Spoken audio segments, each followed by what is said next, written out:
En el preciso instante en que Jesús exhaló su último aliento, el tiempo mismo pareció detenerse. El aire se densificó con algo indescriptible, una tensión que envolvió la tierra, como si toda la creación contuviera la respiración. Lo que siguió no fue solo un acontecimiento histórico, fue una ruptura divina, una secuencia de acontecimientos tan extraordinarios que dejaron a los testigos asombrados, temblando al borde de la realidad y la eternidad. Antes de profundizar en estas 7 señales sobrenaturales que sacudieron al mundo, detente ahora mismo y suscríbete. Activa las notificaciones. Este no es un video más, es un viaje al momento más poderoso de la historia de la humanidad. Si buscas la verdad, la profundidad y la revelación divina, este es tu lugar. Caminemos juntos de la oscuridad hacia la luz. Al mediodía, cuando el sol debería brillar en el cielo, cayó una oscuridad repentina. No era una nube, no era una tormenta, era una negrura profunda y antinatural que cubrió la tierra sin previo aviso. La gente se tambaleaba, confundida, mirando al cielo en busca de una explicación, sus voces reducidas a susurros.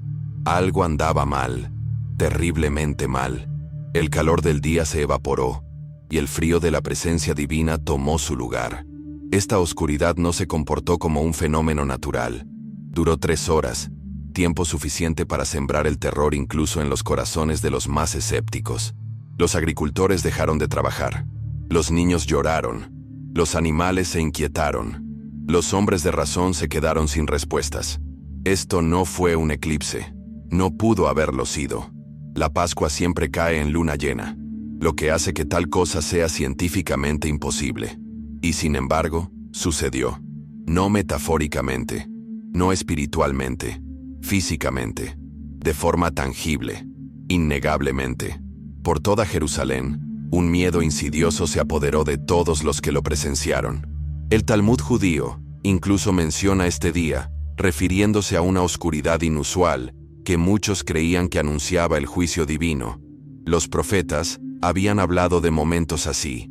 Amós, siglos antes, había escrito que Dios haría que el sol se pusiera al mediodía y oscurecería la tierra en pleno día. Esa profecía se cumplió en tiempo real, sobre las cabezas de un pueblo atónito. No fue solo la luz lo que se desvaneció, sino la certeza.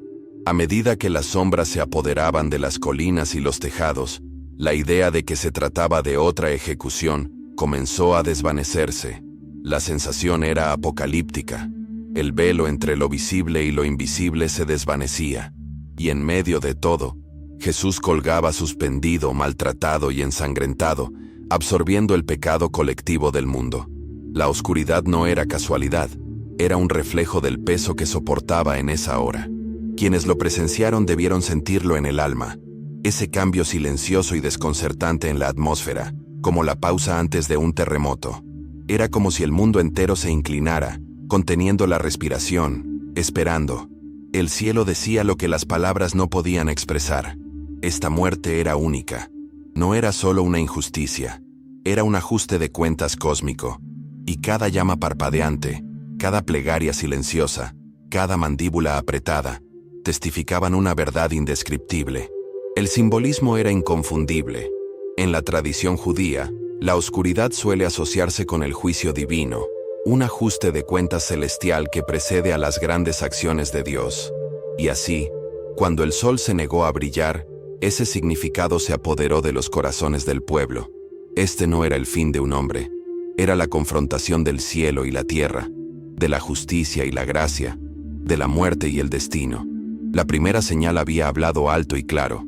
Y ahora, tú, viendo esto, pregúntate, ¿qué habrías pensado si el cielo se oscureciera al mediodía? ¿Habrías caído de rodillas o habrías mirado hacia otro lado con miedo? Las señales no eran solo para ellos. Resuenan a través del tiempo y siguen llamando a cada corazón hoy. No ignores lo que el universo mismo reconoció. Dale a me gusta si esto te resuena. Compártelo si has sentido esa misma sombra. Y prepárate, porque esto es solo el principio. En el momento en que el velo se rasgó dentro del templo, algo sagrado se desgarró, algo que había estado sellado durante siglos. No fue un mero accidente ni casualidad. El velo, Esa enorme y gruesa barrera entre la presencia de Dios y el pueblo se rasgó de arriba a abajo, no desde el suelo, como por manos humanas, desde el cielo hacia abajo. Dios mismo declaró en ese único acto: el acceso ha sido concedido, la antigua separación había terminado. El camino a la presencia divina estaba ahora completamente abierto. Los sacerdotes se quedaron paralizados de terror.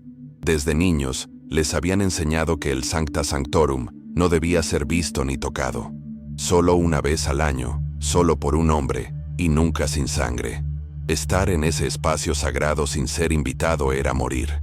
Pero en un instante, su mundo se desmoronó. Lo que consideraban intocable quedó al descubierto. La barrera había desaparecido. Nadie podía explicarlo, pero nadie podía negarlo. Algo superior a la religión había intervenido y reescrito las reglas. El simbolismo rompió siglos de tradición. El velo representaba la frontera entre el hombre pecador y el Dios Santo. Era un muro físico, grueso y hermoso de reverencia y temor. Pero con el último aliento de Jesús, ese muro se derrumbó, no solo en la tela, sino en la realidad. El mensaje resonó a través de los hilos rasgados. El sacrificio se ha hecho, el precio se ha pagado, la puerta está abierta. Este no era el final de algo. Era la inauguración divina de una nueva alianza. Quienes lo presenciaron, probablemente retrocedieron con incredulidad.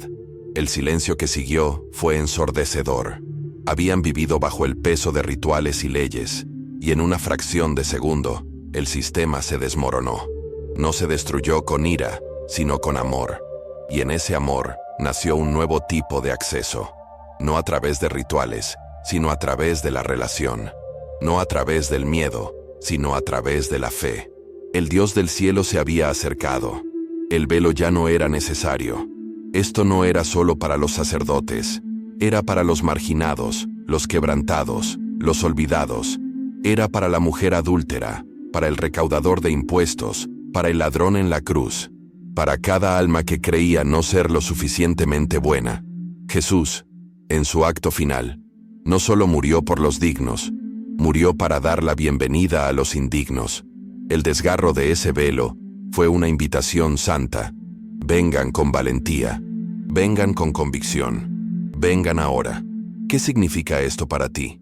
Esa vergüenza que cargas, esa culpa, esa distancia que sientes, es mentira. El camino ya está hecho. No necesitas ganarte tu lugar. Fue comprado con sangre. Si has estado esperando una señal para acercarte a Dios, esta es. Deja que el velo caiga de tu corazón. Suscríbete. Quédate con nosotros. No estás viendo esto por casualidad. Este no fue un milagro aislado. La tierra misma respondió. Cuando Jesús liberó su espíritu, la tierra tembló. No fue un temblor, un terremoto violento que desgarró la tierra, partió montañas, partió piedras y abrió tumbas. La creación no permaneció indiferente. Rugió de dolor, de reconocimiento, de poder. Esta no fue solo la muerte de un hombre, fue la muerte misma. Imagina estar allí de pie mientras el mundo bajo tus pies se sacude incontrolablemente. Imagina ver cómo las rocas se rompen, los edificios se agrietan y el miedo en los ojos de todos a tu alrededor. Los terremotos en Jerusalén eran raros, pero este tuvo una sincronización demasiado precisa como para ignorarlo. Ocurrió en el preciso instante en que Cristo clamó. Fue como si la tierra misma gimiera bajo el peso de la redención, temblando con la magnitud de lo que acababa de ocurrir. Las Escrituras están llenas de momentos en que los terremotos acompañaron la actividad divina. Cuando Dios le dio la ley a Moisés, la montaña se estremeció violentamente. Cuando los profetas hablaron de juicio, describieron el temblor de la tierra. Y ahora, en el acto final de justicia y misericordia divinas, el patrón se repitió. No fue un caos, fue una coreografía. La tierra se movió en respuesta al sacrificio del Creador. La dimensión espiritual ya no estaba oculta. Irrumpió en lo físico. Los muros cayeron. Las piedras se partieron. La gente gritó. Fue como si el cielo atravesara el velo y agarrase al planeta por los huesos, despertándolo. Esto no era mitología, era una manifestación. Y los presentes, desde soldados empedernidos hasta escépticos burlones, se vieron obligados a reconsiderar todo lo que creían saber. Lo más aterrador, el terremoto no fue el final, fue el principio. El velo se había rasgado, la tierra había hablado, y algo sagrado se alzaba entre el polvo. Una ruptura tan grande deja más que escombros, deja una revelación. Las señales no eran sutiles, eran fuertes, viscerales, innegables. Dios ya no susurraba, estaba sacudiendo el mundo. Quizás te preguntes, ¿aún puede la tierra temblar para nosotros? ¿Pueden los cielos responder aún al clamor de la humanidad? Sí, pero a menudo comienza en tu corazón. El temblor que sientes cuando la verdad te golpea, cuando tu alma reconoce algo real, ese es tu terremoto. No lo ignores, no lo silencies, deja que te conmueva. Y si has sentido ese temblor interior, no estás solo. Dale me gusta y compártelo ahora. Alguien más necesita despertar, pero nada, absolutamente nada, preparó a la gente para lo que vino después. Las tumbas se abrieron. Tumbas, selladas y silenciosas durante mucho tiempo, se agrietaron. Y no solo se abrieron, sino que la gente salió. Santos muertos, santos de generaciones pasadas, se levantaron y caminaron entre los vivos. No eran fantasmas, no eran visiones, eran reales, vistos, tocados, reconocidos. Esta era la resurrección, antes de la resurrección. Intenta imaginarlo. Estás en una ciudad sacudida por la oscuridad y los terremotos, y de repente, ves a tu abuelo, o a la mujer justa que oró por tu familia. Ves a alguien que murió hace décadas, caminando hacia el templo. La impresión habría sido paralizante, pero ese era el punto. Este no era un día cualquiera. El cielo estaba dejando claro su mensaje. La muerte ya no tenía la última palabra. El Evangelio de Mateo es específico. Los santos resucitaron tras la resurrección de Jesús y se aparecieron a muchos. No eran individuos al azar, eran testigos. Cada paso que daban por las calles de Jerusalén proclamaba el mismo mensaje. Él vive, y en Él, nosotros también viviremos. Era un anticipo de lo que vendría, el anticipo de una promesa de que la muerte se había roto para siempre. Este momento cumple la arraigada expectativa judía de la resurrección corporal. Los profetas la habían visto en visiones. Ezequiel vio huesos secos levantarse. Isaías habló del despertar de los muertos. Y ahora, en tiempo real, la historia se puso al día con la profecía. La tumba había perdido su dominio. El aguijón de la muerte había desaparecido. Y en su lugar, la esperanza caminaba con sandalias y forma humana. No podemos permitirnos minimizar este milagro. No podemos reducirlo a simbolismo. Fue un caos. Fue perturbador. Desafió la razón. Y esa es la naturaleza de la intervención divina. Dios no obra dentro de los límites de la lógica humana. Los descompone por completo. Y cuando lo hace, los muertos resucitan, no solo físicamente, sino espiritualmente. Él trae vida a lugares que creíamos perdidos para siempre. Si has enterrado tus sueños, tu esperanza, tu identidad, esto es para ti. La resurrección no es solo un evento futuro, es una posibilidad presente. Jesús no esperó 3 días para demostrarlo. Resucitó a los santos desde el primer día, y todavía lo hace hoy. No esperes. Abre la tumba. Deja que Él te llame. Y si crees que la resurrección es real, haz clic en ese corazón. Comparte esto con alguien que necesite una nueva vida. El soldado lo había visto todo. Sangre, guerra, traición. Pero nada lo había preparado para lo que presenció en aquella colina. El centurión no era un hombre que se dejara vencer fácilmente. Su vida se basaba en la disciplina, la violencia y una lealtad inquebrantable a Roma. Había dirigido crucifixiones antes, visto a hombres suplicar, gritar y morir. Pero Jesús murió de forma diferente. En el ojo del huracán, en medio del caos y la perturbación cósmica, este hombre sintió algo que nunca había conocido: reverencia. Vio la oscuridad extenderse sobre la tierra como un manto de luto. Sintió que la tierra se estremecía bajo sus pies. Oyó la voz de un moribundo que no maldecía, sino que expresaba compasión.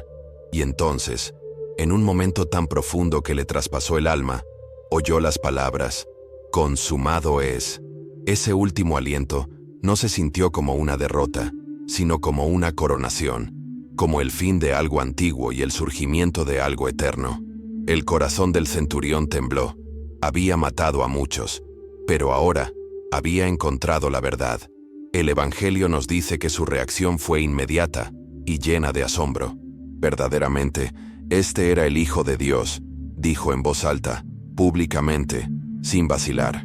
Un oficial romano declarando que un maestro judío condenado era divino, eso era traición al César, pero era verdad para su espíritu. No podía ignorar lo que había visto, no podía ignorar lo que ahora sabía. Y ese momento, esa declaración, fue su primer paso hacia la redención. Necesitas entender esto. El mismo hombre que posiblemente dio la orden de clavar los clavos, ahora se asombraba de aquel a quien ayudó a crucificar. No se trata de cuán lejos estés, se trata de cuán cerca está Dios.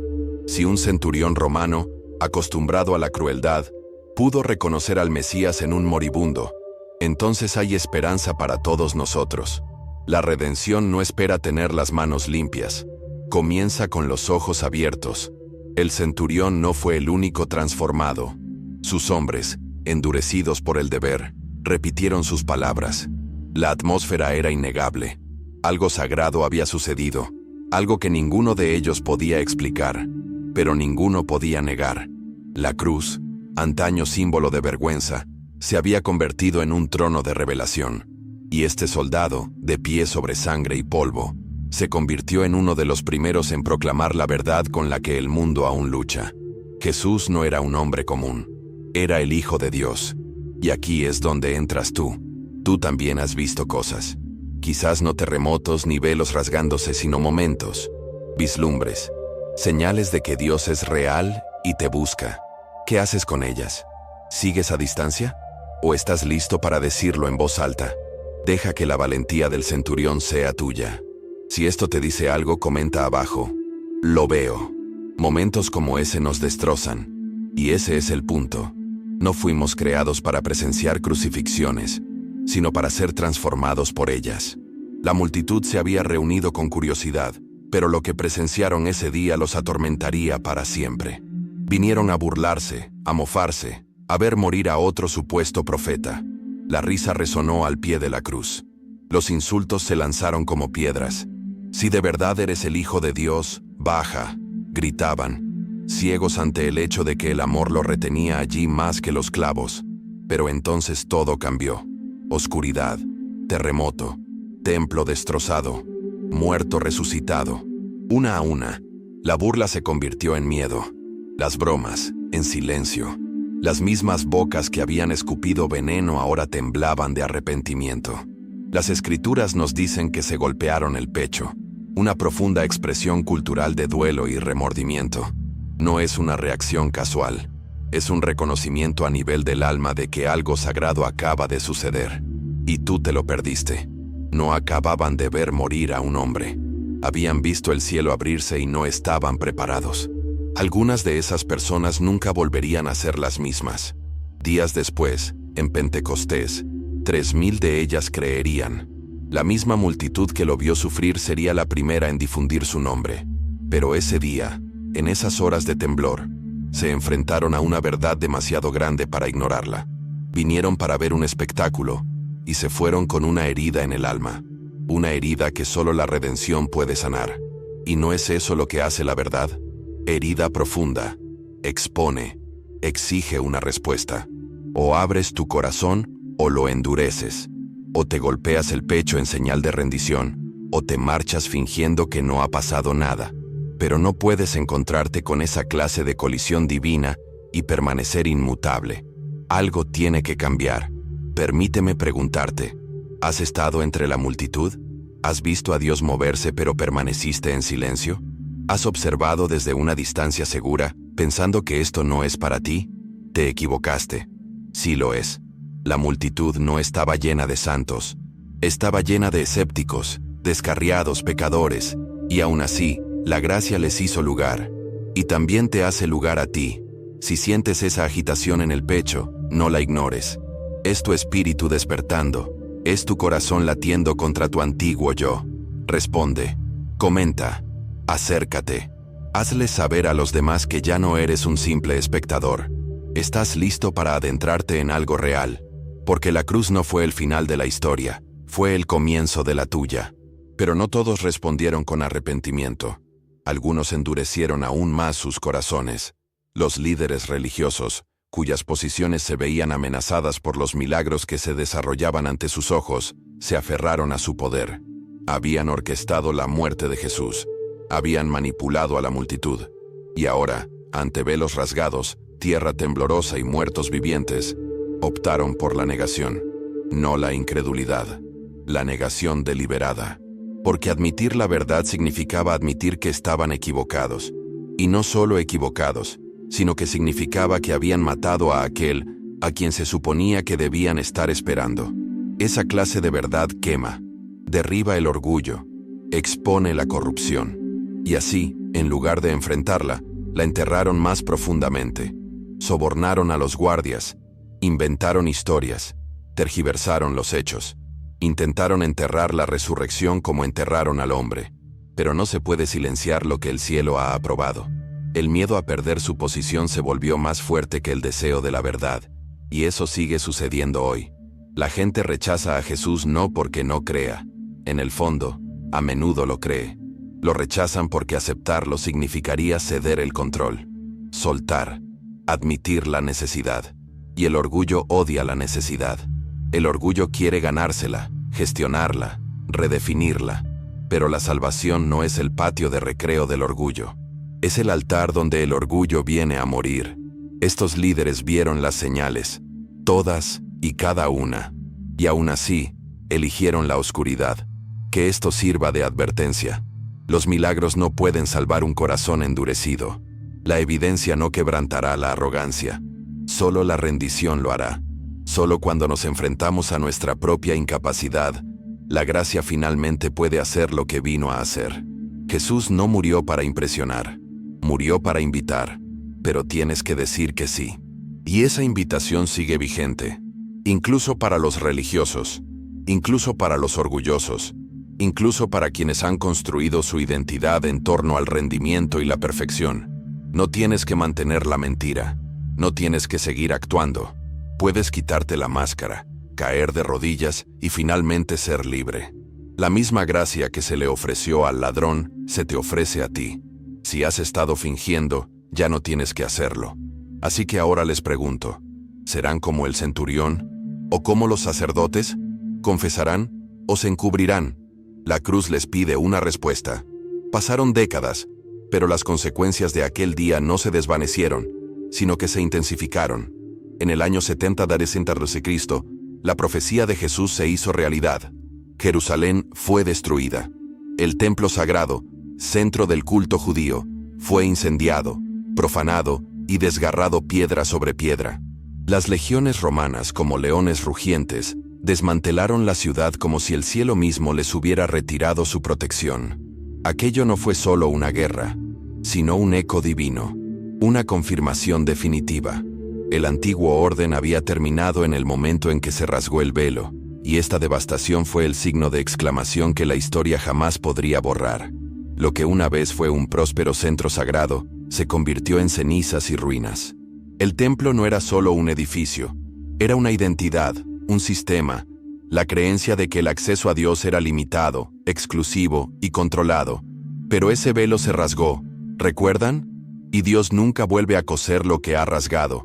Así que mientras la religión intentaba seguir adelante, fingiendo que todo seguía igual, la destrucción del templo fue la forma en que el cielo dijo, no más. El sacrificio ya se había hecho. El cordero ya había sido inmolado. El pacto había cambiado.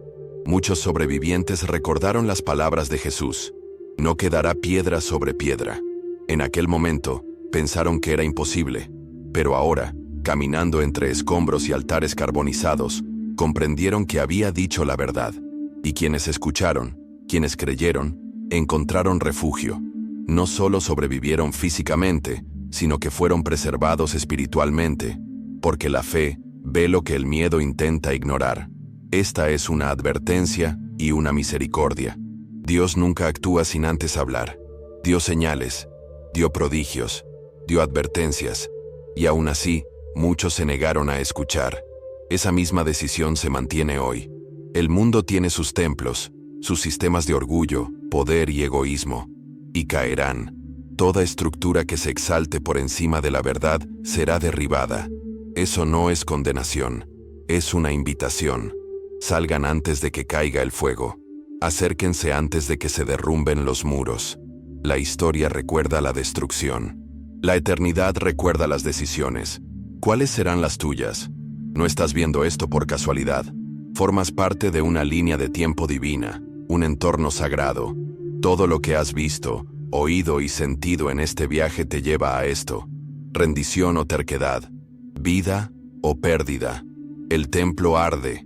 ¿A dónde correrás? Aún tienes tiempo, pero no para siempre. Los temblores de la verdad sacuden los cimientos de tu alma. No los silencies. No tardes. Deja que los escombros del orgullo caigan. Deja que Dios construya algo inquebrantable en su lugar. Porque lo que eliges ahora resuena mucho más allá de este momento. Los soldados que lo clavaron en la cruz se marcharon con historias diferentes. Algunos cambiaron, angustiados y humillados por lo que vieron. Otros se endurecieron aún más, intentando olvidar las imágenes grabadas en sus mentes con la bebida y la risa. Pero no hay escapatoria a la verdad. Una vez que has presenciado lo sobrenatural, vive en ti. No pide permiso, te marca el alma y espera que lo reconozcas, que lo confeses, que lo recuperes. El centurión pudo haberse convertido en creyente. No sabemos cómo sería su vida después de ese día, pero sabemos que su corazón cambió. Y donde el corazón se mueve, la vida a menudo lo sigue. Fue el primer romano en declarar la divinidad de Cristo. El primer gentil en pararse al pie de la cruz y decir, «Este era el Hijo de Dios». No es poca cosa, es un legado, y está abierto a ti también. Otros no cambiaron, enterraron su culpa en silencio, desaparecieron en la historia, pero incluso en su silencio, dejaron una lección. Los milagros no salvan. La proximidad no transforma. Puedes estar a centímetros del Salvador y aún así alejarte sin cambiar. Eso es aterrador y sincero. Puedes escuchar el Evangelio, ver las señales, sentir el Espíritu y aún así decir que no. Pero no tienes que hacerlo. Puedes decir que sí, ahora mismo. Puedes decidir que no serás un fantasma más entre la multitud, un espectador olvidado del momento más importante de la historia. Puedes dar un paso al frente, como el centurión, como los santos que se levantaron, como la multitud que se golpeó el pecho y luego creyó. La redención no solo se ofrece, está esperando. Eres parte de esta historia. No estás descalificado. Tu pasado no asusta a Dios. Tus errores no lo intimidan. La sangre en las manos del centurión no impidió que Jesús lo salvara. ¿Por qué lo haría la tuya? Esta es la gracia que ofende el orgullo y derrite la vergüenza. Deja que te alcance. Y si esto te impacta, dilo. Escríbelo. Dilo. No lo guardes bajo llave. Que la transformación comience ahora. Porque la historia no termina hasta que vive en ti. Y luego estaba la multitud que se había reunido, gritado, se había burlado y finalmente se había dispersado. Algunos se quedaron, otros huyeron, algunos regresaron a casa intentando olvidar. Pero la historia no los deja, la Escritura los recuerda, Dios los recuerda. Y nosotros no somos tan diferentes. Nosotros también hemos estado entre multitudes, observando, juzgando, dudando. Y ahora, como ellos, estamos llamados a responder. Algunos regresaron a sus vidas sin cambios. Enterraron la experiencia bajo la rutina. Pero otros no pudieron. Las imágenes los atormentaban. La oscuridad, el terremoto, el grito del centurión, el velo rasgado. Algo había cambiado, y aunque aún no tenían palabras para describirlo, las encontrarían. Apenas unas semanas después, se reunieron de nuevo, no en una crucifixión, sino en Pentecostés. Y esta vez, no se dispersaron, creyeron. 3000 almas en un día. Muchas de ellas eran las mismas voces que una vez clamaron, «Crucifícalo». Y sin embargo, la gracia no las avergonzó, las abrazó. Ese es el Salvador que es Jesús. Él no cancela tu pasado, lo redime. Toma los gritos más vergonzosos y los convierte en las más fuertes declaraciones de fe. Eso no es religión. Eso es poder de resurrección. Quizás hayas sido parte de la multitud antes, pasivo, distante, quizás incluso hostil, pero ahora has visto las señales, has escuchado la voz, y la invitación sigue en pie. Acércate, sé auténtico, ven ahora. El Evangelio no es un monumento para visitar, es un movimiento al que unirse, y tu lugar te espera. No dejes pasar este momento. No lo dejes pasar como un video de YouTube que olvidas mañana. Deja que te marque, deja que te conmueva. No eres solo un observador, eres la razón por la que Él vino, la razón por la que permaneció en la cruz, la razón por la que la gracia aún fluye. Responde, ahora mismo. Si eres tú, comenta, comparte, di que sí, que lo sepa el cielo, porque una decisión puede cambiar la eternidad, que este sea el momento que nunca olvides. Lo que hemos presenciado juntos no es solo historia, es la eternidad irrumpiendo en el tiempo. Cayó la oscuridad, la tierra tembló, el velo se rasgó, y las tumbas se abrieron, todo proclamando una verdad. Jesús no fue derrotado, sino victorioso. Y ahora, ese mismo poder te llama a responder. No dejes pasar este momento. Suscríbete a este canal, entrega tu corazón, y sigue a Jesús, plena y valientemente, ahora. Soy Oliver, y ha sido un honor acompañarte en esta historia. Una historia de dolor, gloria y amor innegable. Hasta la próxima. Mantente despierto, mantente fiel, y nunca lo olvides. La gracia todavía está alcanzándote.